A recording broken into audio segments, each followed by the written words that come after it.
എത്രയാണ് നമ്മുടെ അനന്തരാവകാശം.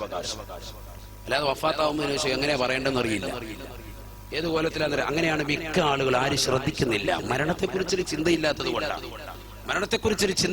കൊണ്ടാണ്. എപ്പോഴാണ് നമ്മൾ മരിക്കുക ഒരു ഓർമ്മ ആർക്കും ഇല്ല. അള്ളാഹു നമ്മുടെ ഈമാൻ സലാമത്താക്കുമാറാവട്ടെ. മാതാപിതാക്കളുള്ള സ്നേഹം അള്ളാഹു പരിപൂർണ തലത്തിലേക്ക് എത്തിക്കുമാറാവട്ടെ. ചുരുക്കത്തിൽ മാതാപിതാക്കളെ സ്നേഹിക്കാതെ അവർക്ക് പരിലാളനം കൊടുക്കാതെ ജീവിതത്തിൽ ഒരിക്കലും നമുക്ക് രക്ഷ പ്രാപിക്കാൻ സാധിക്കില്ല. എപ്പോഴും ഖിദ്മത്ത് കൊണ്ട് കഴിയണം. വിശുദ്ധമായ ഖുർആൻ ഓർമ്മപ്പെടുത്തിയതാണ്. ബിസ്മില്ലാഹിർ റഹ്മാനിർ റഹീം.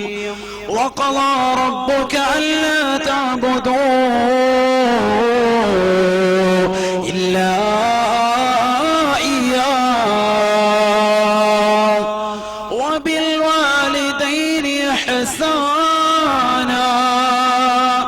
وبالوالدين إحسانا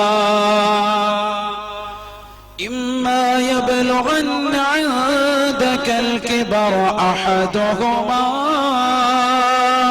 أو كلاهما فلا تقل لهما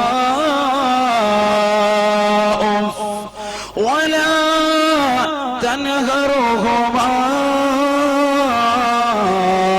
وقل لهما قولا كريما.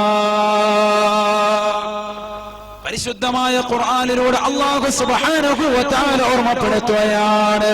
അല്ലയോ സഹോദരാ സഹോദരി, അല്ലാഹു സുബ്ഹാനഹു വ തആല നിങ്ങളുടെ മേൽ വിധിച്ചു അത്രേ മാതാപിതാക്കൾക്ക് ഗുണം ചെയ്യുവാൻ. അല്ലാഹുവിനെ അല്ലാതെ ആരാധിക്കുക എന്നുള്ളത് വ്യക്തമായ രീതിയിൽ ഓർമ്മപ്പെടുത്തിയ വസ്തുതയാണ്. അത് തെറ്റാണ്. അല്ലാഹുവിനെ അല്ലാതെ ആരാധിക്കുക എന്നുള്ളത് വളരെ ഏറെ ശിർക്കാണ്, പാതകമാണ്. ഹബീബായ റസൂലുള്ളാഹി സ്വല്ലല്ലാഹു അലൈഹി വസല്ലം തങ്ങൾ ഓർമ്മപ്പെടുത്താം, അല്ലാഹുവിനെ അല്ലാതെ ആരാധിക്കുക എന്ന് പറഞ്ഞാൽ കല്ല്, മുള്ള്, ചെടികൾ, വിഗ്രഹങ്ങൾ അവയൊക്കെ ആരാധിക്കുക. നമ്മൾ അങ്ങനെ ആരുമില്ല. മുസ്ലിമീങ്ങൾ അങ്ങനെയില്ല. പഴയ കാലഘട്ടം ഓർമ്മപ്പെടുത്തുക, ജാഹിലിയ കാലഘട്ടത്തെ ഓർമ്മപ്പെടുത്തുക. അതൊക്കെ ഹറാമാണ്, നിഷിദ്ധമാണ്.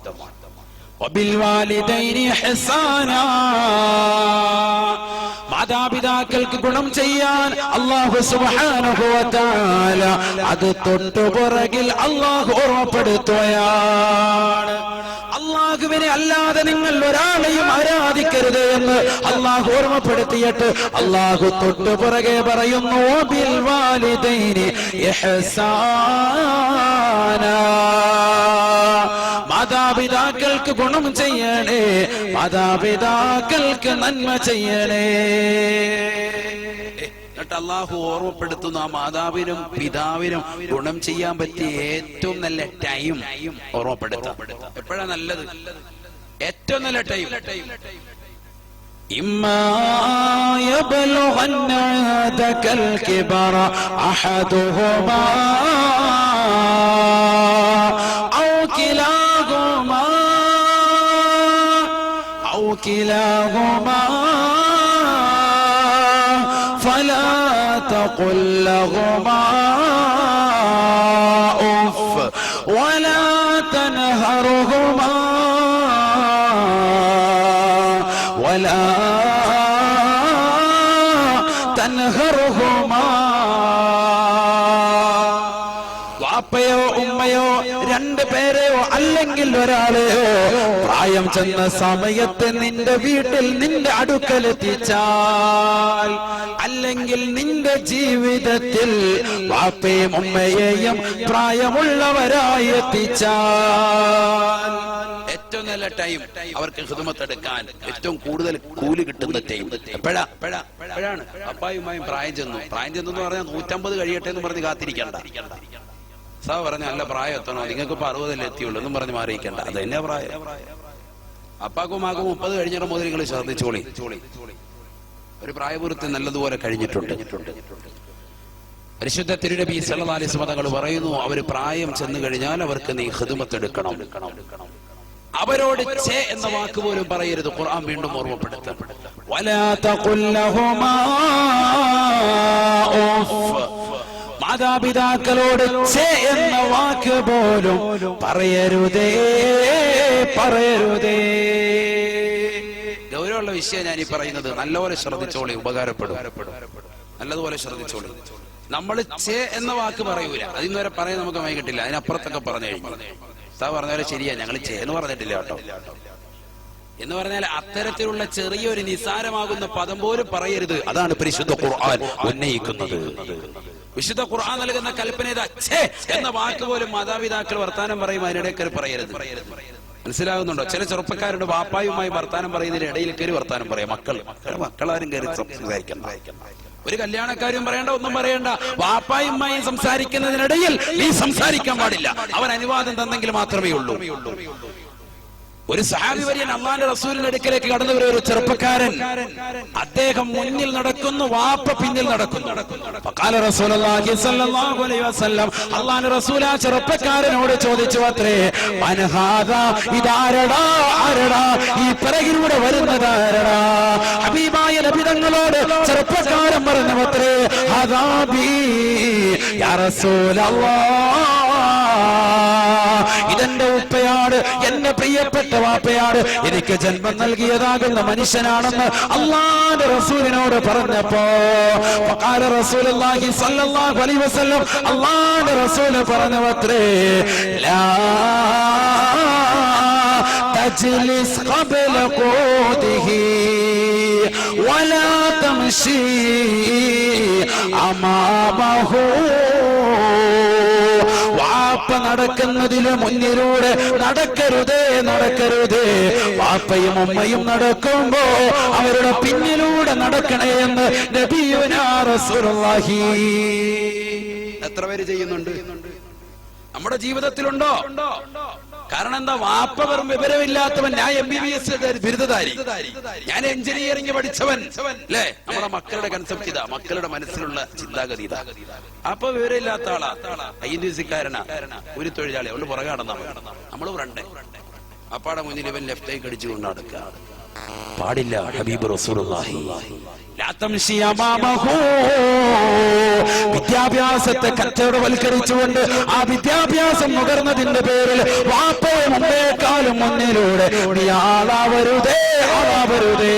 അറിവില്ലാത്ത നിന്റെ വാപ്പയായിരിക്കോ, അറിവില്ലാത്ത ഉമ്മയായിരിക്കാ, ആ വാപ്പയുടെയും ഉമ്മയുടെയും മുന്നിലൂടെ നീ നടക്കരുതേ, നടക്കരുതേ എന്ന് നബിയുനാ റസൂലുള്ളാഹി. വലാ തഖൂദ് ഖബ്ല ഖൂദിഹി, വാപ്പ ഒരു സദസ്സിലിരിക്കുന്നതിന് മുമ്പ് ഇരിക്കരുതേ, ഇരിക്കരുതേ. കല്യാണത്തിന് പോയി വാപ്പ ഇരിക്കുന്നതിന് മുമ്പ് മോനിരുന്ന് ഫുഡും കഴിച്ചിട്ട് കൈ കഴിയിട്ട് വാപ്പ ഇരുന്നില്ലേ പോണ്ടേ, അപ്പൊ ഫുഡൊക്കെ കഴിഞ്ഞു 3 വട്ടം കഴിച്ചിട്ടിരിക്കുക. അപ്പാക്കൊരു സീറ്റ് വന്ന് നോക്കുന്നുണ്ടോ? എവിടെ? മട്ടം കണ്ടാ വല്ലതും വിടുവോ? നമ്മള് ഭാരത് കഫേ പോയി കഴിച്ചാൽ നമുക്ക് ശീലം അല്ലേ? വേഗം തന്നെ അവനങ്ങോട്ട് കയറിയിരിക്കുക. സീറ്റ് വാപ്പാക്കൊരു സീറ്റില്ല, ഉമ്മാക്കൊരു സീറ്റില്ല, കഴിച്ചോന്നില്ല. ഇത് കഴിയുമ്പോൾ ഉടനെ ഇവന് സമയമില്ല, പോണം. എവിടെ? വാപ്പായും നിങ്ങളെന്താ ഇതുവരെ ഇരിക്കാനും? ഇവിടെ തിരക്കാറിനിരിക്കുക. ചെറുപ്പക്കാർ ഇടിച്ചു കയറിയിട്ട് ഉള്ള സീറ്റ് മൊത്തം ഇടിച്ചു അവര് കയറി ഇരുന്ന് കഴിഞ്ഞു. ഇവർക്ക് വല്ല ഇരിക്കാൻ നല്ല സീറ്റല്ല. ചിന്തിക്കണം. വലാ തജ്ലിസ് ഖബ്ല ഖുഊദിഹി, വാപ്പയും ഉമ്മ ഇരിക്കുന്നതിന് മുമ്പ് ഒരു സദസ്സിൽ നീ ഇരിക്കരുതേ. മുഹമ്മദ് റസൂലുള്ളാഹി. ഇതൊക്കെ ചിന്തിക്കണം. ഇതൊക്കെ ജീവിതത്തിൽ കൊണ്ടുവരുന്നവനാ വിജയം. ദുനിയാവും കിട്ടും, ആഖിറവും കിട്ടും. നീ സമ്പത്തിന് വേണ്ടി ഒരാളുടെ മുന്നിൽ പോയി തെണ്ടണ്ട. ഒരാളുടെ മുന്നിൽ പോയി നീ തെണ്ടേണ്ട ആവശ്യമില്ല.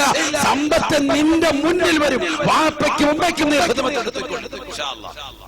അല്ലാഹു തൗഫീഖ് തരട്ടെ. പരിശുദ്ധ ഖുർആൻ നിങ്ങളെടുത്ത് പരിശോധിച്ച് സൂറത്തുൽ ബഖറയിൽ ഒരു പശുവിന്റെ, സൂറത്തുൽ ബഖറ എന്ന് പറഞ്ഞ അർത്ഥം പശുവിന്റെ ചരിത്രം പറയുക. ആ പശുവിന്റെ ചരിത്രം പറയുന്നിടത്ത് കാണാം, പശു അവസാനം കൊണ്ടുപോയി വിൽക്കുന്നത് ആരുടെ പശുവാ അവിടെ വാങ്ങിയെടുക്കുന്നത്? ബനൂ ഇസ്രായേൽ സമൂഹം വാങ്ങിയെടുക്കുന്നത് അറിയോ നിങ്ങൾക്ക്? അപ്പാക്കും ഉമ്മാക്കും ഹിദ്മത്ത് കൂടിയ ഒരു സഹോദരനാണ്. അദ്ദേഹത്തിന് ആ പശുവിന്റെ തോല് നിറച്ച് സ്വർണ്ണ നാണയം കിട്ടുക. ചരിത്രം ഞാൻ അവിടെ പറയുന്നത് ഇൻഷാ അല്ലാഹ് പിന്നെ പറയും. ഒരുപാട് വിഷയങ്ങൾ അതുമായിട്ട് ബന്ധപ്പെട്ടാണ്. മൂസാ നബി അലൈഹി സ്വലാത്തു വസ്സലാമിന്റെ കാലഘട്ടത്തിൽ ആമീർ എന്ന് പറയുന്ന ഒരു സഹോദരൻ ആരോ കൊല ചെയ്തു. കൊല ചെയ്തതാകുന്ന ആൾ ആരാണെന്ന് തിരിച്ചറിയുന്നില്ല. വളർത്തുമകൻ തന്നെ അത് വലിയൊരു വിഷയാക്കി. മകനെ വലിയ വിഷയാക്കി. അദ്ദേഹം പറഞ്ഞു, എന്റെ വാപ്പ കൊല ചെയ്യപ്പെട്ടു, ആരാണ് കൊലയാളി എന്നറിയുന്നില്ല. അവസാനം മൂസാ നബി അലൈഹി സ്വലാത്തു വസ്സലാമിന്റെ അടുക്കലെത്തി വിവരം. സൂറത്തുൽ ബഖറയുടെ ആകത്തുകയുള്ള ചരിത്രം ഇതാണ്. അൽ ബഖറ എന്നുള്ള പശുവിനെ സൂചിപ്പിക്കുന്ന ചരിത്രം ഇതാണ്. പഠിച്ചു വെക്കണം. നമ്മൾ ഖുർആൻ ഇതുവരെ പഠിച്ചിട്ടില്ല. എന്താ ബഖറ? അല്ലാഹ് നമുക്കറിയില്ല. ബക്കറ എന്ന് വായിക്കാനല്ല, അതിലുള്ള വിഷയം പറയുന്നു. ഖുർആൻ പഠിച്ചോളി. ഖുർആൻ അങ്ങ് അകലെയൊന്നുമല്ല. ഖുർആൻ പഠിച്ചോളി. ഖുർആൻ പഠിക്കണം നമ്മൾ. ഖുർആൻ മനസ്സിലാക്കണം. ഖുർആൻ ഓതി ജീവിക്കും. ഖുർആൻ മനസ്സിലാക്കി നമ്മൾ. മൂസ നബി അലൈഹിസ്സലാത്തു വസ്സലാമിന്റെ അടുക്കൽ വന്നുകൊണ്ട് കേസ് ഫയൽ ചെയ്തു. എന്റെ ഉപ്പയെ കാണുന്നില്ല, ഉപ്പയെ ആരെ കൊല ചെയ്തിരിക്കുന്നു, ആരാണ് കൊല ചെയ്തത് എന്നറിയില്ല. കൊല ചെയ്തത് ആരാന്നറിയില്ല. 2 ദിവസമായി കാണാതിരുന്ന അവസാനം നോക്കിയപ്പോ ഉപ്പ മരണപ്പെട്ടു പോയി. കൊലയാളി അറിയണം, അതാണ് ഞങ്ങളുടെ ആവശ്യം. ആ നാട്ടിലെ ഏറ്റവും നല്ല പൗരപ്രമുഖനാകുന്ന മനുഷ്യനായിരുന്നു ആമീർ എന്ന് പറയുന്ന സഹോദരൻ. അദ്ദേഹത്തിന്റെ മകനാണ്, വളർത്തു മകനാണ്. ആ മകൻ തന്നെ വിഷയം വലിയ കലുഷിതമാക്കി ലോകം മുഴുവൻ അറിയിച്ചു. മൂസ നബി അലൈഹിസ്സലാത്തു വസ്സലാമിന്റെ അടുക്കൽ 70,000 കണക്കിന് ബനൂ ഇസ്രായേൽ സമൂഹം വന്നിട്ട് പറഞ്ഞു, അല്ലയോ മൂസ നബിയെ, ഞങ്ങൾക്ക് ഇതിന്റെ വസ്തുനിഷ്ഠമാകുന്ന കാര്യം അറിയണം. ആരാണ് കൊല ചെയ്തതെന്ന് അറിയണം.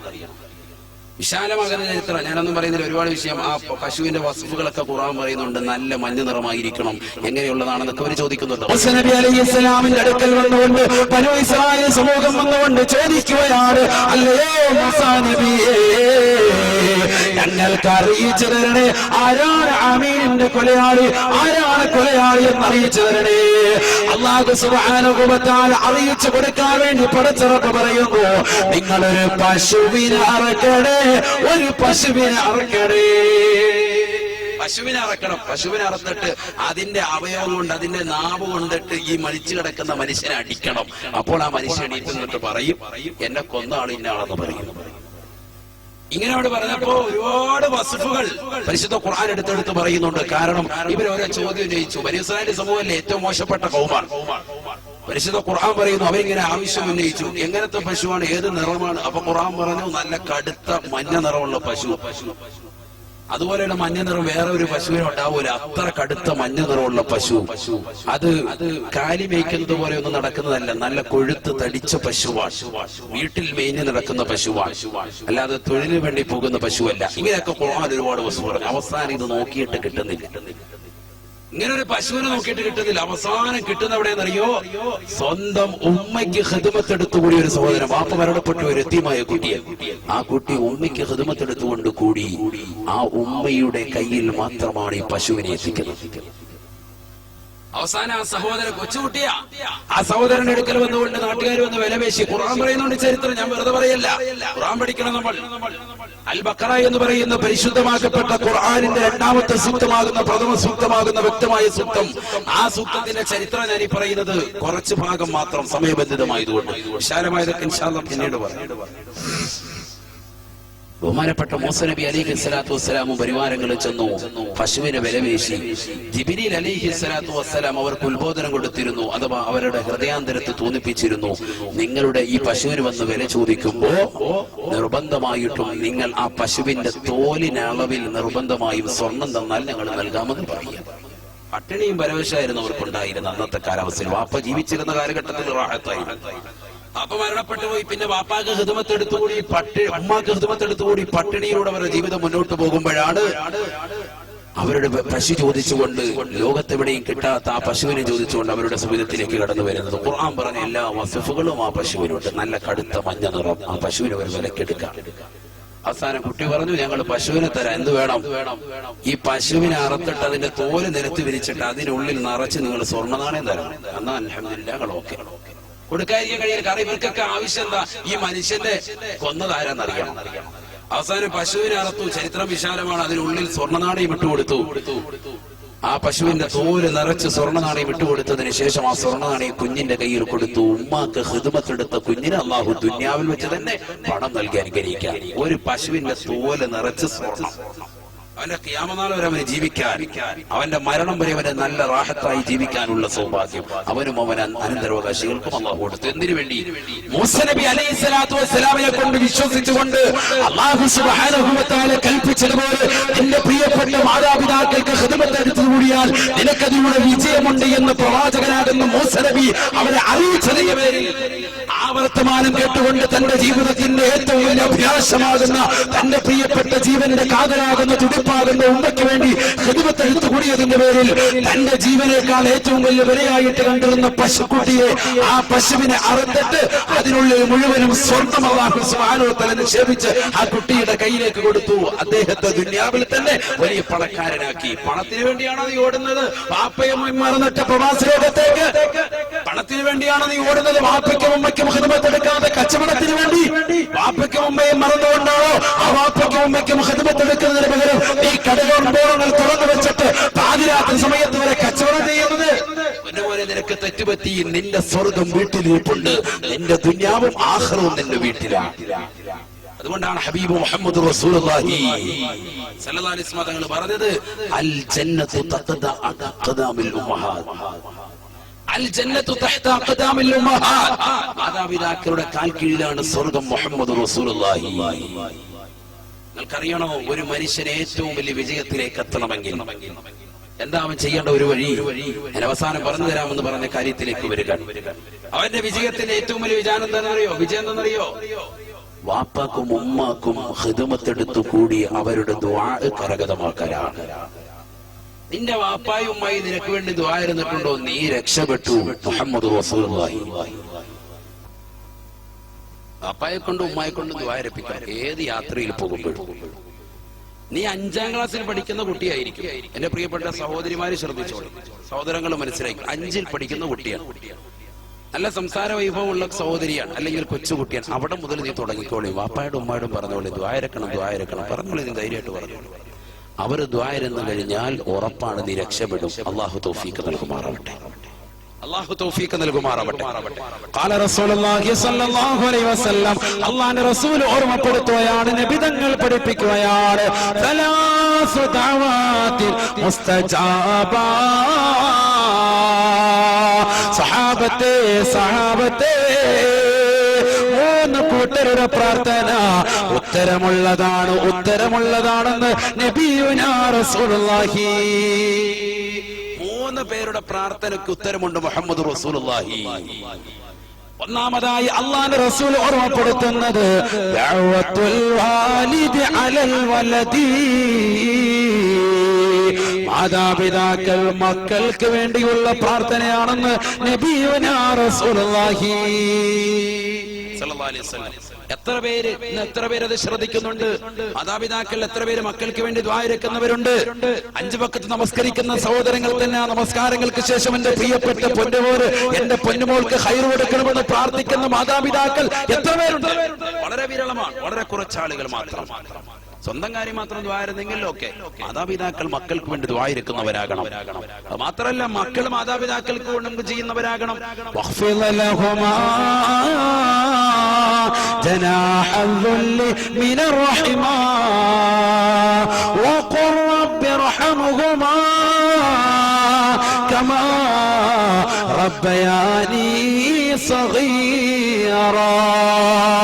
പരിശുദ്ധമായ ഖുർആൻ ഓർമ്മപ്പെടുത്തുകയാണ്, അല്ലാഹുവിനെ അല്ലാതെ മറ്റൊരു വസ്തുക്കൾ ആരാധിക്കരുത്, മാതാപിതാക്കൾക്ക് ഖിദ്മത്ത് ചെയ്യണേ എന്ന് പറഞ്ഞിട്ട് അല്ലാഹു ഓർമ്മപ്പെടുത്തുന്നത്, വാപ്പയും ഉമ്മയും പ്രായാധിക്യം ചെന്ന സമയത്ത് അവരോട് ചേർന്ന വർത്തമാനം പറയരുത്. ഒരുപക്ഷെ അവർ ചെറുപ്പത്തിലായിരുന്ന സമയത്ത്, അവർ യുവാക്കളായിരുന്ന സമയത്ത് അവരോട് നീ പല രീതിയിലുള്ള വർത്തമാനങ്ങൾ പറഞ്ഞാൽ അവർക്ക് മനസ്സിൽ വിഷമമില്ല. പക്ഷെ പ്രായമെത്തിയതിനു ശേഷം അവരോട് ചേർന്ന വാക്ക് പോലെ പറയരുത്. ഇമാം റാസി റഹ്മത്തുള്ളാഹി അലൈഹി ഈ ആയത്തിനെ വിശദീകരിച്ചുകൊണ്ട് പറയുകയാണ്, നിന്റെ വാപ്പയും അമ്മയും പ്രായാധിക്യം ചെന്ന സമയത്ത് സുഖമില്ലാതെ കിടക്കുന്ന വാപ്പയുടെ ചാരത്തേക്ക് നീ കടന്നു ചെല്ലുകയും ദിവസങ്ങളായി മലമൂത്ര വിസർജനം നടത്താത്ത വാപ്പയുടെ ചാരത്ത് നീ എത്തുകയും അല്ലെങ്കിൽ ഉമ്മയുടെ ചാരത്തെത്തുകയും അവർ വിസർജിച്ചതാകുന്ന കാഷ്ടങ്ങൾ കട്ടിലിൽ നിന്നൊരു പ്ലേറ്റിലേക്ക് നീ വലിച്ചെടുക്കുമ്പോ, ഒരു പ്ലേറ്റിലേക്ക് നീക്കിയിടുമ്പോ വല്ലാത്ത ദുർഗന്ധം വമിക്കുന്ന നേരമാണ്, വല്ലാത്തതാകുന്ന നാറ്റമുള്ള സമയമാണ്. ആ സമയത്ത് ദിവസങ്ങളായി കിടക്കുന്ന മാലിന്യങ്ങൾ പുറത്തേക്ക് വന്നതിന്റെ പേരിൽ നിർഗളിക്കുന്നതാകുന്ന വല്ലാത്ത നാറ്റം നിന്റെ നാസ്വാധാരത്തിലേക്ക് അടിച്ചു വീശുമ്പോ നിന്റെ മുഖമങ്ങാണം ചൊളിച്ചാൽ നീ ചെയ്യുന്ന വാക്കിനേക്കാൾ കൂടുതൽ മോശത്തരം ചെയ്തവനാണെന്ന് ഇമാം റാസി റഹിമഹുല്ലാഹ് വിശദീകരിച്ചുകൊണ്ട് ഉലമാക്കൾ രേഖപ്പെടുത്തുക. ചെയ്യുന്ന വാക്ക് നീ പറയണ്ട. സുഖമില്ലാതെ കിടക്കുന്ന വാപ്പായും ഉമ്മായി ഇപ്പൊ ഹോം നേഴ്സിന് നിർത്തുക. ലക്ഷങ്ങളുണ്ടല്ലോ, പൈസ ഇഷ്ടം പോലെ ഉണ്ട്. എടാ പൊന്നുമോനെ, നിന്റെ വാപ്പയ്ക്ക് നീ ഖിദ്മത്തെടുത്തതിന്റെ കൂലി കിട്ടോ? നിന്റെ ഉമ്മാക്ക് നിന്റെ വാപ്പാക്ക് നിനക്ക് ഖിദ്മത്തെടുക്കാൻ കിട്ടുന്ന കൂലി വരകതാവോ? ഒരു ഹോം നേഴ്സിനെ കൊണ്ടുവന്നിട്ട് അന്യാകുന്ന ഒരു പെണ്ണ് നിന്റെ വാപ്പാടെ പൃഷ്ഠഭാഗം തടവി കൊടുക്ക, അവിടുന്ന് മലം വിസർജന. എന്ത് ഹറാമായ പ്രവർത്തന നീ കാണിക്കുന്നത്? നിനക്കത് ചെയ്തുകൂടെ? ആ കൂലി നിനക്ക് കരഗതമാക്കിക്കൂടെ? എത്ര ചെറുപ്പത്തിൽ എത്രമാത്രം നീ കാഷ്ടിച്ചിരുന്നു. നിന്റെ ഉമ്മ നല്ല പുതിയ പർദ്ദ ധരിച്ചു, നല്ല ചുരിദാർ വാങ്ങി, മെഡിയൻ ടോപ്പ് ഇട്ടുകൊണ്ട് കല്യാണത്തിന് പോയി, നിന്നെ തോളിലേറ്റി. സുബ്ഹാനല്ലാഹ്, കല്യാണത്തിന്റെ മുഹൂർത്ത സമയത്ത്, നിക്കാഹിന്റെ സമയത്ത് നീ അതാ മൂത്രിച്ചു കൊടുത്തു. പഴയ കാലഘട്ടമാണ് കേട്ടോ, പാൻറ്റീസ് ഒന്നും ഇല്ലാത്ത കാലഘട്ടമാണ്. പഴയ കാലഘട്ടത്തിലെ അവസ്ഥ. ഇന്നിപ്പോ എല്ലാം സൗകര്യങ്ങളും ഉണ്ടല്ലോ. എല്ലാം ഇടിയിച്ച് രാവിലെ കയറ്റും, വൈകിട്ട് കുട്ടികളെ ഇറക്കും. കുട്ടികൾക്ക് പലവാദിയുള്ള അസുഖങ്ങൾ. അള്ളാഹു കാത്തിരക്ഷിക്കുമാർ. എല്ലാ പരിപാടിയും കഴിഞ്ഞു, രാവിലെ അങ്ങോട്ട് ഇട്ടുകൊടുക്കുക, പാതിരാത്രിയിൽ ഇത് ഊരിയിടുകൊള്ളു. കാരണം എന്താ? ഇതിനൊന്നും സൗകര്യമില്ല, സമയമില്ല, സന്ദർഭവും ഇല്ല. അവർക്ക് റാഹത്തായിട്ട് നടക്കണം. കല്യാണത്തിനൊന്നും വേറെ ഒന്നും ചിന്തിക്കാൻ പറ്റൂല. പുതിയാപ്പിളയും പുതിയവണ്ണിനെയൊക്കെ കാണണം, അവരുടെ കൂടെ ഇന്ന് സെൽഫി എടുക്കണം. ഇതിനൊന്നും പറ്റൂല. പെൺകുട്ടി കൊച്ചുകളുണ്ടാവും, കുട്ടികളെ കൊണ്ട് ഇറക്കി വിട്ടേക്ക്. ഇതൊക്കെ ഇടിച്ചിട്ട് എങ്ങോട്ടെങ്കിലും പോയിക്കോ മോനെ, നീ എന്തുവേണമെങ്കിലും ചെയ്തോ, കാഷ്ടിച്ചോ മൂത്രിച്ചോ ഒരു കുഴപ്പമില്ല. ഒരു കൊട്ടയാക്കി രാത്രി കൊണ്ടുവന്നാൽ മതി വീട്ടിൽ, നമുക്ക് റാഹത്താക്കാം അല്ലേ? എങ്ങോട്ട് വേണമെങ്കിലും ഇറക്കി വിട്ടു. എല്ലാം സൗകര്യമായി പോയി. പഴയ കാലഘട്ടങ്ങളിലോ, ചെറുപ്പ കാലഘട്ടങ്ങളിൽ ചിന്തിച്ചു നോക്കി, ഇതൊന്നുമില്ല. അന്ന് വാപ്പായും ഉമ്മയും തോളിലെത്തിയിട്ട് കൊണ്ടുപോയപ്പോ വാപ്പാടെ ഉമ്മാടെ മടിയിലേക്ക് നമ്മളങ്ങോട്ട് പാത്രിച്ചു കൊടുത്തു, മുദ്രിച്ചു കൊടുത്തു. ഉമ്മ വല്ലതും പറയുന്നുണ്ടോ? വാപ്പയുടെ കാലം പിടിച്ചോ എച്ചേറാ, നേരെ കോഴിക്കോട് കടപ്പുറം. അയവാന നീ എന്റെ മെത്തിട്ട്. അങ്ങനെയൊന്നുമില്ല, ഞാൻ വെറുതെ പറയാണ് കേട്ടോ. ചില വാപ്പന്മാര് മാത്രമേ ഉള്ളൂ അങ്ങനെ ഉള്ളൂ. അള്ളാഹു കാത്തിരക്ഷിക്കുമാറാവട്ടെ. അങ്ങനെയൊന്നും ചെയ്യാൻ പാടില്ല, മക്കളോട് കടുംപിടുത്തം പാടില്ല. അങ്ങനെ ചെയ്യുന്നവർക്കാണ് ഈ തിരിച്ചടി ഉണ്ടാകുന്നത്, മക്കൾ മോശപ്പെട്ടവരാകുന്നത്. അള്ളാഹു കാത്തിരക്ഷിക്കട്ടെ. ഡോണ്ട് ക്രിറ്റിക്സ് ആൻഡ് കോംപ്ലിമെന്റ് എന്ന മാതാപിതാക്കൾ മക്കൾക്ക് കൊടുക്കുന്ന സ്നേഹം ഓവറാകാനും പാടില്ല, അത് കുറയാനും പാടില്ല. രണ്ടിനും മീഡിയമായിട്ട് നിൽക്കണം. ചില വാപ്പന്മാരുണ്ട് ഇങ്ങനെ ഗൗരവത്തോടെ നിൽക്കുക. അങ്ങനെ നിന്നാലേ മക്കൾ പേടിക്കുള്ളൂ. മക്കൾ 2 ദിവസം കഴിയുമ്പോൾ അതേപോലെ ഇങ്ങോട്ട് നിൽക്കും, സ്വക്കേട് വരും. അതുകൊണ്ട് അങ്ങനെ നിൽക്കുന്നത് കാണിക്കാം. മാതാപിതാക്കളെ അങ്ങനെയൊന്നും ചെയ്യാൻ പാടില്ല മക്കളുടെ നേരെ. ഈ മൂത്രമൊഴിച്ചതിന് ശേഷം ഉമ്മ എന്താ ചെയ്യാ? ഉമ്മ കല്യാണ വീട്ടിൽ വെച്ച് പോലും ഇത്തരത്തിൽ അവരുടെ പുതിയ വസ്ത്രം നാട്ടുകാർ മുഴുവൻ ശ്രദ്ധിക്കാൻ, എല്ലാവരും നോക്കിക്കൊണ്ട് നിൽക്കാം. ഉമ്മ എല്ലാം കാണിക്കുന്നുണ്ടോ? ഉമ്മ നേരെ കുട്ടിക്കൊരു ഉമ്മ കൊടുക്കുക. ആദ്യം നീ നേരെ എന്റെ പൊന്നുമോളെ നീ മൂത്രിച്ചാലോ അൽഹംദുലില്ലാ എന്നും പറഞ്ഞു. സംഭവം പുതിയ ഡ്രസ്സാണ്, ആകെ നാശായി. മൂത്രമൊഴിച്ചതിന് ശേഷം നേരെ കൊണ്ട് കഴുകുന്നു, റെഡിയാക്കുന്നു. ചിലപ്പോ അപ്പൊ തന്നെ വീട്ടിലോട്ട് ഭർത്താവിനെ വിളിച്ചുകൊണ്ട് പോകും. കല്യാണം ഒന്നും കൂടാൻ പറ്റിയില്ല. അങ്ങോട്ട് വന്ന് കയറിയേ ഉണ്ടായിരിക്കുള്ളൂ, അപ്പൊ തന്നെ പ്രശ്നമായി. ഇല്ലേ, കൊച്ചു ഛർദിച്ചു, ഒരു ദിവസം യാത്ര പോയി. എത്ര പേര് പ്രയാസപ്പെടുന്നു, എത്ര പേര് പ്രയാസപ്പെടുന്നു. ഇതുവെല്ലാം അറിയുന്നുണ്ടോ നമ്മൾ? ആ മാതാവും പിതാവും അവർ പ്രായം എത്തിയപ്പോ ഒന്ന് സുഖമില്ലാതെ കിടന്നു, വന്നപ്പോ നമ്മൾ പൈസ കൊടുത്തിട്ട് ആളെ കൊണ്ടുവന്നാക്കി അവരോട് മെക്കിട്ട് കയറാം. നല്ലൊരു കഴുകി ശുദ്ധീകരിച്ചിട്ടുണ്ടോ? വീട്ടിൽ പലരും വരുന്ന, എന്റെ വീട്ടുകാര് കൂട്ടുകാരൊക്കെ വരുന്നത്. അപ്പോൾ ഒരു നാറ്റം ഉണ്ടാകാൻ പാടില്ല, ശരിക്കും നോക്കണം കേട്ടോ എന്നൊക്കെ പറഞ്ഞ് മുമ്പിലെ ആളാകുക പൈസയുടെ പുറത്ത്. അള്ളാഹു കാത്തിരക്ഷിക്കട്ടെ. കാരണം എന്നാ നോക്കാൻ വയ്യ, ഒരു കൂലി കരകതാക്കുമല്ല. ഇതെങ്ങനെയെങ്കിലും ഒന്ന് തീർക്കണം. വാപ്പയും ഉമ്മയും എങ്ങനെയെങ്കിലും ഒന്ന് മരിച്ചു കിട്ടണമെന്നുള്ള ആഗ്രഹം. വാപ്പയും ഉമ്മ എങ്ങനെയെങ്കിലും ഒന്ന് മരിച്ചു കിട്ടിയാൽ മതി, ഇതാണ് അവന്റെ മനസ്സിലുള്ള ആഗ്രഹം. അള്ളാഹു കാത്തിരക്ഷിക്കുമാറാവട്ടെ. ഹബീബ് റസൂലുള്ളാഹി സ്വല്ലല്ലാഹു അലൈഹി വസല്ലം തങ്ങൾ ഒരു ചരിത്രം പറഞ്ഞു, പ്രവാചകൻ ഓർമ്മപ്പെടുത്തി. ആ ചരിത്രം നമ്മുടെ കണ്ണ് നനയിക്കുന്ന ചരിത്രമാണ്, വല്ലാതെ ഹൃദയഭേദകമാകുന്ന ചരിത്രം. ലോകത്തൊരു മനുഷ്യൻ ഏറ്റവും വലിയ തെറ്റുകാരനാകുന്നത് എപ്പോൾ? ബുകാഉൽ വാലിദൈൻ മുഹമ്മദ് റസൂലുള്ളാഹി. മാതാപിതാക്കളെ കരയിച്ചവൻ അവനാണ് ഏറ്റവും വലിയ പാപി മുഹമ്മദ് റസൂലുള്ളാഹി. കള്ളു കുടിക്കുന്നവരെ പോലെ, വ്യഭിചരിക്കുന്നവരെ പോലെ, ഹറാമുകൾ കാണുന്നതിനെ പോലെ മോശപ്പെട്ടവനായി തീരുമത്രേ എന്റെ പ്രിയപ്പെട്ട വാപ്പയും ഉമ്മയുടെയും കണ്ണിൽ നിന്ന് ബാഷ്പകണങ്ങൾ പുറത്തേക്ക് വീണാലെന്ന് മുഹമ്മദ് റസൂലുള്ളാഹി. വാപ്പയും ഉമ്മയും കരയിച്ചാൽ എന്റെ ജീവിതത്തിൽ രക്ഷയില്ല. മുഹമ്മദ് റസൂലുള്ളാഹി. ഖാല റസൂലുള്ളാഹി സ്വല്ലല്ലാഹു അലൈഹി വസല്ലം അല്ലാഹുവിന്റെ റസൂൽ ഓർമ്മപ്പെടുത്തുകയാണ് മിനൽ കബായിരി ബുകാഉൽ വാലിദൈൻ മാതാപിതാക്കളെ കരയിക്കലാണ്, മാതാപിതാക്കളെ കരയിക്കലാ ഈ ലോകം കണ്ട ഏറ്റവും വലിയ കുറ്റകൃത്യമെന്ന് നബിയുനാ റസൂലുള്ളാഹി. അപ്പായുമായി കരവിച്ച ആളുകൾ നിരവധിയാണ് എന്റെ മുന്നിൽ ഇരിക്കുന്നത്. അള്ളാഹു ആതിരശിക്കുമാറാവട്ടെ. ദുനിയാവിൽ തന്നെ ശിക്ഷയാ നിനക്ക്. ഈ ലോകത്ത് നീ മരിക്കണ്ടേ? 6 അടി മണ്ണിന്റെ ഇരുട്ടറിയാടുന്ന കബറിനകത്തേക്ക് നിന്നെ കൊണ്ടുപോയി വെക്കുമ്പോ ആ കബറിൽ പോലും നിനക്ക് രക്ഷയുണ്ടാവൂല, അവിടെ പോലും നിനക്ക് രക്ഷയുണ്ടാവൂല. നീ പേടിക്കണം, നീ പേടിക്കണം. മുഹമ്മദ് റസൂലുള്ളാഹി. അല്ലാതെ പ്രയാസപ്പെടും. വാപ്പായുമായി നോവിച്ചവർ മനസ്സിലായിക്കോളെ, തൗബ ചെയ്യണം. അവരുടെ കൈപിടിച്ച് മരിച്ചു പോയിട്ടില്ലെങ്കിൽ പൊട്ടിക്കരഞ്ഞ് ഈ രാത്രിയിൽ തന്നെ ഉമ്മ വാപ്പ എനിക്ക് അറിയില്ലായിരുന്നു എന്ന് പൊരുത്തപ്പെടിച്ചോളെ. അള്ളാഹു നമ്മുടെ മാതാപിതാക്കൾക്ക് ദീർഘായുസ്സ് നൽകട്ടെ. മരണപ്പെട്ടു പോയവർക്ക് അള്ളാഹു മഗ്ഫിറത്ത് നൽകട്ടെ. എത്ര സ്നേഹമായിരുന്നു നമ്മുടെ ജീവിതത്തിൽ, എത്ര കൂട്ടായ്മയായിരുന്നു നമ്മുടെ ജീവിതത്തിൽ ഉണ്ടായിരുന്നു. അതൊക്കെ നഷ്ടപ്പെട്ടു പോയില്ലേ? ഇന്ന് അണുകുടുംബങ്ങൾ അങ്ങനെ കടന്നു വന്നിരിക്കാം ഇല്ലേ? കൂട്ടുകുടുംബങ്ങളിൽ നിന്ന് മാറി ചിന്തിക്കുകയാണ് ഓരോരുത്തരും. ഒരു കുടുംബത്തിൽ ഒരു തീന്മേശയിൽ ചുറ്റുമിരുന്നിട്ട് ആഹാരം കഴിച്ചിരുന്ന ഒരു സമയം ഉണ്ടായിരുന്നു നമുക്ക് പഴയ കാലഘട്ടത്തിൽ. ഓർക്കാൻ പറ്റുന്നുണ്ടോ? ഇന്നത്തെ രാത്രി ഭക്ഷണം കഴിച്ച ആളുകളുണ്ടാവും ഒറ്റയ്ക്കിരുന്ന് അടുക്കളയിൽ ഉമ്മയോടൊപ്പം ഇരുന്ന് കഴിച്ചവർ. വാപ്പയോടൊപ്പം ഉമ്മയോടൊപ്പം സഹോദരങ്ങളോടൊപ്പം ഒരുമിച്ചിരുന്നിട്ട് ഒരു തീന്മേശയ്ക്ക് ചുറ്റുമിരുന്ന് കഴിച്ച ഒരു ചിന്ത നമ്മുടെ മനസ്സിൽ എപ്പോഴാണ് ഉണ്ടായിട്ടുള്ളത്? പെരുന്നാളിന് പോലും ഇപ്പൊ ഇല്ല, അസ്തമിക്കപ്പെട്ടു പോയി. പെരുന്നാൾ സുദിനൊക്കെ അവനവന്റെ വീട്ടിൽ സ്വന്തമായിട്ട് സ്വന്തം മക്കളുമായി കുടപ്പിറപ്പുമായിട്ട് കഴിയുന്ന ഒരവസ്ഥ അതൊക്കെ അന്യമായിരിക്കുകയാണ്. സ്വന്തം വീട്ടിൽ അങ്ങോട്ട് നിൽക്കുക, കുടുംബത്തോട്ട് പോയി കുടുംബ പശ്ചാത്തലം മനസ്സിലാക്കുക, ഒന്നുമില്ല. അങ്ങനത്തെ ഒരവസ്ഥയിലേക്ക് പോയി. മാതാപിതാക്കളെ പരിചയപ്പെടുത്തലില്ല. ഇത് നിന്റെ ഉപ്പയാണ്, നിന്റെ ഉമ്മയാണ്, മനസ്സിലാക്കി കൊടുക്കലില്ല. അവർ മരണപ്പെട്ടു പോയെങ്കിൽ കരുനാഗപ്പള്ളി ജമാഅത്തിലാണ് എങ്കിൽ അവരെ കൊണ്ടുവന്നിട്ട് ഖബർസ്ഥാനിലേക്ക് നിർത്തിയിട്ട് ഇതെന്റെ നിന്റെ വാപ്പയുടെ ഉമ്മ അല്ലെങ്കിൽ നിന്റെ വാപ്പയുടെ ഉപ്പയാണ് എന്ന് പറഞ്ഞിട്ട് സ്വന്തം കുടുംബാദികളെ പരിചയപ്പെടുത്തിയിരുന്ന ഒരു കാലഘട്ടം മുൻകഴിഞ്ഞ ഉപ്പമാർക്കുണ്ടായിരുന്നു. ഇന്ന് എത്ര പേര് ജുമാ കഴിഞ്ഞ സിയാറത്തിന് പോകുന്നവരുണ്ട്? എത്ര പേരുണ്ട് സ്വന്തം വാപ്പയുടെ ഉമ്മയുടെയും കബറിന്റെ അടുക്കൽ പോയിട്ട് ഒന്ന് സലാം പറയുന്ന എത്ര പേരുണ്ട്? നിനക്ക് കച്ചവടമായി പോയി, നിനക്ക് വലിയ ബിസിനസ്സുകാരനായി പോയി, നീ വലിയ പണക്കാരൻ, നീ വേറെ റേഞ്ചിലാണ്, നീ ഇവിടങ്ങല്ല. പക്ഷെ നിനക്കൊരു മരണമുണ്ട്, നിനക്കൊരു തിരിച്ചുവരവുണ്ട്. ഈ പള്ളിയുടെ ചുറ്റുപറ്റത്തിൽ ഈ ഖബർസ്ഥാനിൽ വന്നുകൊണ്ട് പാതിരാസൻ സമയത്ത് വന്നുകൊണ്ട് കടക്കേണ്ട ഒരു ഗതികെട്ടവസ്ഥ നിനക്ക് കടന്നു വരുമെന്നുള്ള ചിന്ത നിന്റെ മനസ്സിന്റെ കത്തലങ്ങൾ ഉണ്ടാവട്ടെ. നീയും വരാനുള്ളതാണ് ഈ വടവൃക്ഷത്തിന്റെ ചുവട്ടിലേക്ക്. നിന്റെ തലയിൽ നിന്ന് ഊറ്റിക്കുടിക്കും ഈ വേരുകൾ മുഴുവനും അവർക്ക് ഊർജം പകരുന്നതാകുന്ന അവയവങ്ങളിൽ നിന്നും അവർ ഊറ്റിക്കുടിക്കുന്ന ഒരവസ്ഥ നിനക്ക് വരും. അള്ളാഹു അതിരക്ഷിക്കുമാറാവട്ടെ. അതുകൊണ്ട് മനസ്സിലാക്കിക്കോളി, വാപ്പയും ഉമ്മയും പൊരുത്തം ചോദിക്കാതെ രക്ഷയില്ല. വാപ്പയും ഉമ്മയോട് പൊരുത്തം ചോദിക്കാതെ രക്ഷയില്ല. ഹബീബായ റസൂലുള്ളാഹി സ്വല്ലല്ലാഹു അലൈഹി വസല്ലമ തങ്ങൾ ഓർമ്മപ്പെടുത്താൻ പ്രവാചകന്റെ കാലഘട്ടത്തിൽ ജന്നത്തുൽ ബഖീൽ നടന്ന ഒരു സംഭവം അള്ളാഹുവിന്റെ റസൂൽ സ്വല്ലല്ലാഹു അലൈഹി വസല്ലമ തങ്ങൾ ആ ഖബർസ്ഥാനിലേക്ക് ചെന്നു. ഖബറിനകത്ത് നിന്ന് വല്ലാത്ത വിലാപമാണ്, ഖബറിനകത്ത് നിന്ന് വല്ലാത്ത നൊമ്പരമാണ് പ്രവാചകൻ കേൾക്കുന്നത്. വല്ലാത്ത അട്ടഹാസം ഖബറിനകത്ത് നിന്ന്. ഒരു ചെറുപ്പക്കാരന്റെ ഖബറാണ്.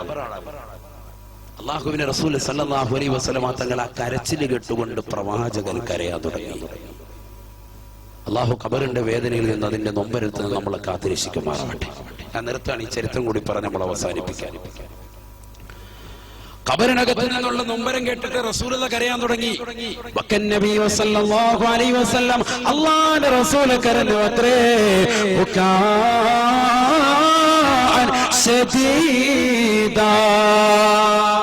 ശക്തമായ കരച്ചിലായി, അതിശക്തമായ രീതിയിൽ റസൂലുള്ളാഹി കരയുന്നത് കണ്ടപ്പോ നസലൽ അമീൻ മലക്ക് ജിബ്രീൽ അലൈഹിസ്സലാം കടന്നു വന്നുകൊണ്ട് റസൂലുള്ളാഹിയോട് പറഞ്ഞു അത്രേ, യാ റസൂലല്ലാഹ് ബക്കത്തിൽ മലായികതു ബിബുകായിക യാ ഹബീബല്ലാഹ്. അല്ലാഹുവിന്റെ റസൂലേ അവിടുത്തെ കരച്ചിൽ കേട്ടുകൊണ്ട് ആകാശത്തുള്ള സർവ്വ മലക്കുകളും കരയുകയത്രേ. അവിടുത്തെ കരച്ചിൽ കേട്ടിട്ട് മലക്കളൊക്കെ കരയാണല്ലോ നബിയെ. റസൂലുള്ളാഹിന്റെ കരച്ചിൽ ഇത് കണ്ടിട്ട് സ്വഹാബത്ത് ചുറ്റും അങ്ങോട്ട് കരയാൻ. കാരണം എന്താ? ഖബറിൽ ഒരു സഹോദരൻ വിലപിക്കാൻ. കാരുണ്യമാണ് പ്രവാചകൻ. പ്രവാചകൻ തീവ്രവാദിയാണ്, പ്രവാചകൻ ഭീകരവാദിയാണ്, പ്രവാചകൻ ലോകം കണ്ട ഏറ്റവും വലിയ മോശപ്പെട്ട വക്താവാണെന്ന് ലോകത്തോട് ഉദ്ഘോഷിക്കുന്നവർ മനസ്സിലാക്കട്ടെ. ഒരു പാവപ്പെട്ട മുസ്ലിം സഹോദരന്റെ പുണ്യവിയായ ജീവിതത്തിലല്ല, അവന്റെ പരലോക ജീവിതമാകുന്ന ആറടി മണ്ണിന്റെ ഇരുട്ടറയിൽ അവൻ അനുഭവിക്കുന്ന ഏറ്റവും വലിയ തീഷ്ണമാകുന്ന യാതനയുടെ മുന്നിൽ പോലും പ്രവാചകൻ അദ്ദേഹത്തിന് വേണ്ടി പൊട്ടിക്കരയുകയാണ്. പ്രവാചകൻ പൊട്ടിക്കരയുക ഒരു വ്യക്തിക്ക് വേണ്ടിയാണ് ഇവിടെ കരയുന്നത്. ആരാണ് അഷ്റഫുൽ ഖൽഖ്? പ്രവാചകൻ ഇതിനൊക്കെ നേരമുണ്ടായിരുന്നു. ഈ 63 വയസ്സിനിടയിൽ 23 സംവത്സരങ്ങൾക്കിടയിൽ ഈ ലോകത്ത് മുഴുവൻ സംസ്കരിക്കുന്നതിനിടയിൽ പ്രവാചകൻ ഇതിനുവേണ്ടി ചെലവഴിച്ചിരുന്നു. ഒരു പാവപ്പെട്ട സഹോദരന്റെ ഖബറിനകത്ത് നടക്കുന്ന നൊമ്പരത്തെ അല്ലാഹുവിന്റെ റസൂൽ സ്വന്തത്തിലേക്ക് ചേർത്തുകൊണ്ട് കരയുക. ഫസമിയോ നിദാ ജിബ്രീൽ അലൈഹിസ്സലാം കടന്നു വന്നുകൊണ്ട് അല്ലാഹുവിന്റെ റസൂലിനോട് പറഞ്ഞു അത്രേ, യാ റസൂലല്ലാഹ്, നബിയേ നബിയേ, അവിടെ നീ സഹോദരന് വേണ്ടി ദ്വാരക്കണേ, ഈ ചെറുപ്പക്കാരന് വേണ്ടി പ്രാർത്ഥിക്കണേ. ഹബീബായ നബി തങ്ങൾ ആകാശത്തിലേക്ക് കൈവരത്തിക്കൊണ്ട് ഈ ചെറുപ്പക്കാരന് വേണ്ടി ദ്വാരക്കുകയാണ്. ചെറുപ്പക്കാരന് വേണ്ടി പ്രാർത്ഥിക്കാൻ അല്ലാഹുവിന്റെ റസൂൽ കയ്യുയർത്തുമ്പോ ഫസമിഉ നിദാ, ഖബറിൽ നിന്ന് വല്ലാത്തൊരു ശബ്ദം, ഖബറിൽ നിന്ന് വല്ലാത്തൊരു നമ്പരം അവരെല്ലാവരും കേൾക്കുകയാണ്. അവരെല്ലാവരും ശ്രദ്ധിക്കുകയത്രേ. അൽ അമാൻ അൽ അമാൻ മിൻ അദാബില്ലാഹി യാ റസൂലല്ലാഹ്, അൽ അമാൻ അൽ അമാൻ മിൻ അദാബില്ലാഹി യാ ഹബീബല്ലാഹ്, അന്നാറു മിൻ ഫൗഖി والنار من تحتي والنار عن يميني والنار عن شمالي الأمان الأمان من عذاب الله يا رسول الله. ഖബറിനകത്ത് നിന്ന് വല്ലാത്ത വിലാപമാണ്, വിലാപമാണ്. അല്ലാഹുവിന്റെ റസൂലേ, എനിക്ക് രക്ഷ നൽകണേ റസൂലേ, ഞാൻ വല്ലാത്ത പ്രയാസത്തിലാണ്, ഞാൻ വല്ലാത്ത നമ്പരത്തിലാണ്. ഖബറിനകത്ത് നടന്നുകൊണ്ട് ഭീമാകാരമാകുന്ന ഉച്ചത്തിൽ വല്ലാത്ത ശബ്ദത്തിൽ കിടന്നുകൊണ്ട് പൊട്ടിക്കരയുകയാണ് ചെറുപ്പക്കാരൻ. അല്ലാഹുവിന്റെ റസൂലിനോട് പറയുന്നു, നബിയേ നബിയേ, നരകം കൊണ്ട് എന്നെ ശിക്ഷിക്കപ്പെടുകയാണ്. നരകം കൊണ്ട് അല്ലാഹു ശിക്ഷിക്കുന്നു. എവിടെ എവിടെ എവിടെ? ഖബറിനകത്ത്. അല്ലാഹു കാത്തിരക്ഷിക്കട്ടെ, അല്ലാഹു കാത്തിരക്ഷിക്കട്ടെ. അന്നാറു മിൻ ഫൗഖി, നരകമെന്റെ മുകളിലുണ്ട്. വന്നാറു മിൻ തഹതി, നരകമെന്റെ കാൽച്ചുവട്ടിലുണ്ട് നബിയേ. വന്നാറു അൻ യമീനി, നരകമെന്റെ വലതു ഭാഗത്തുണ്ട് നബിയേ. വന്നാറു അൻ ശിമാലി, നരകമെന്റെ ഇടതു ഭാഗത്തുണ്ട് നബിയേ. നരകം കൊണ്ട് വല്ലാതെ പ്രയാസപ്പെടുക. വലതുവശത്ത് തീ, ഇടതുവശത്ത് തീ, മുകളിൽ തീ, കാലിൽ തീ. അല്ലാഹു കാത്തിരക്ഷിക്കട്ടെ. നാളെ മഹ്ശറയ്ക്ക് ശേഷമുള്ള നരകത്തെ കുറിച്ചല്ല കുമ്മനം ഉസ്താദ് നിങ്ങൾക്ക് ഓർമ്മപ്പെടുത്തുന്നത്. നാളെ സിറാത്തുൽ മുസ്തഖീമിന് ശേഷമുള്ള നരകത്തെ കുറിച്ചല്ല കുമ്മനം ഉസ്താദ് നിങ്ങളോട് പറയുന്നത്. ആറടി മണ്ണിന്റെ ഇരുട്ടറയിൽ ഒരു നരകമുണ്ട്, നരകമുണ്ട്. ഖബറിനകത്തൊരു നരകം. അല്ലാഹു കാത്തിരക്ഷിക്കട്ടെ. ആ ചെറുപ്പക്കാരൻ അവിടെ നിന്നുകൊണ്ട് പറയുകയാണ്,